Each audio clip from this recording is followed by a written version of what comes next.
3/4, then I can't have the fraction 3/4 under the radical according to my rules. I cannot have any fractions in the radical. So how I get around that is I use this quotient property of radicals property. And what it does is I take the a, the numerator, and make that its own radical over the square root of b, which makes I make the denominator its own radical, and then I simplify from there. And now I have no fractions under the radical because a is its own radical and so is b. Okay, so what I'm saying is, let's go right to an example. Okay, I have no idea what numbers this is. 9? Yeah. Okay, simplify. We only got a couple more, guys, and we're done. And this is the longer part of the lesson, so that's good. All right, what if I have the square root? Oops, I'm sorry, I need to make that bigger. The square root of 13/100. According to my rules, what can I not have? A fraction. A fraction. Do I have a fraction right under the radical? Yep. I do, don't I? So now we need to use this quotient property of radicals to simplify this, knowing that we can't have a fraction of the radical. So what we do is we write the square root of a over the square root of b. I'm going to go, what is the numerator in this fraction, guys? 13. So I make 13 its own radical, the square root of 13 over the denominator as its own radical, the square root of 100, and simplify that. Okay, now, we understand that, what do we know about 13? 13 is not a what? Perfect square. Perfect square. But does 13 have any perfect square factors? No, other than what number? 1. We don't use 1, do we? So can that be simplified at all?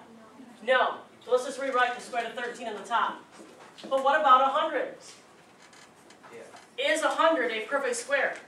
Yeah. It is, Ricky. What is the square root of 100, Ricky? 10. So guys, can we simplify this? Cross it out and put a what in its place? 10.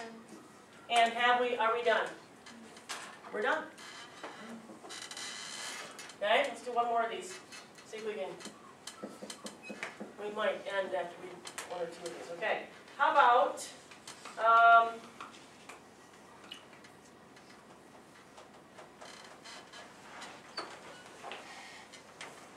the square root of 5/49. How do we rewrite this, guys? Using the quotient property of radicals, how do we rewrite it? Do we have a fraction of the radical? No. No. So how do I need to rewrite this? The square root of a over the square root of b. So what number goes here? 5. What number goes here? 49. Which one is a perfect square? 49. The 49. What is the square root of 49? 7. 7. Now, what do we know about 5? It's not a perfect square. Does it have any perfect square factors? No, because what type of number is it? It's called a prime number. Yep. All right, the square root of 5 cannot be simplified, so there is my final answer. I want to do one with a variable. We're done. Last one right here. Example 11. Whew. Most examples we've done in a while, huh? All right, simplify the square root of 11 over d to the 4th. How about that one? Okay, so can we have a fraction of the radical? No. No. So how do we rewrite it? Using the quotient property of radicals. You tell me, guys. Everybody. The square root of 11 over the square root of d to the 4th. Which one of these is a perfect square? D to the 4th, right. D to the 4th is a perfect square. I know we've dealt with d like squares, but not to the 4ths. Which one is not anything I can simplify? 11. Because 11 is a what? Prime. Prime number, so I can't simplify that. What is the square root of d to the 4th?